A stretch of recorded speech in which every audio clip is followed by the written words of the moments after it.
എടാ കണ്ടിട്ട് കാത്തുകോഴി കഴിവരുടെ മോനെ. ഈശ്വരടാ കളക്ഷനൊക്കെ എങ്ങനെ ഉണ്ടല്ലേ? എന്തേലും ഒന്ന് പറയണയാ. ആ പറയാടാ.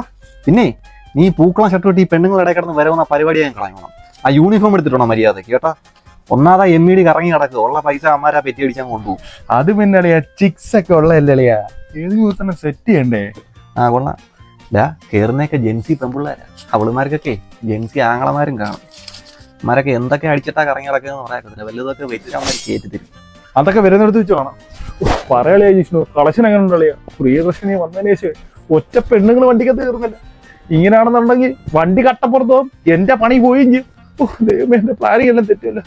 എന്തെങ്കിലും ഒരു കാര്യം പറഞ്ഞു താളിയാ ജിഷ്ണു, ഐഡിയ വല്ലോട്ടെങ്കിൽ പറഞ്ഞു തോലേക്ക്. അതങ്ങനെ ചുമ്മാന്നും പറഞ്ഞാലാകത്തില്ല മോനെ. അതൊക്കെ ഇൻഡസ്ട്രിയൽ സീക്രട്ടാ, തന്നെ കണ്ടുപിടിക്കണം. അളയാ നിനക്ക് മാത്രം അരി അടിച്ചാൽ മതി അളയാ, ഒന്ന് പറഞ്ഞാളേ ജിഷ്ണു. അതാ പറയുന്നത്, ഒരു തൊഴിൽ ചെയ്യുമ്പം ദൂരവ്യാപകമായിട്ടൊരു ചിന്ത വേണം.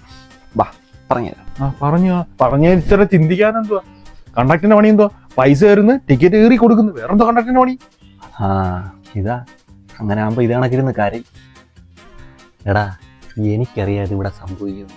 അതുകൊണ്ട് ഈ വണ്ടി കയറിയ കാലം മുതൽ ഞാൻ പെണ്ണുങ്ങൾക്ക് ടിക്കറ്റ് കൊടുത്തിട്ടില്ല, മനസ്സിലായ? അതുകൊണ്ടാ പഴയ കളക്ഷൻ എനിക്കിപ്പോഴും ഉണ്ട്.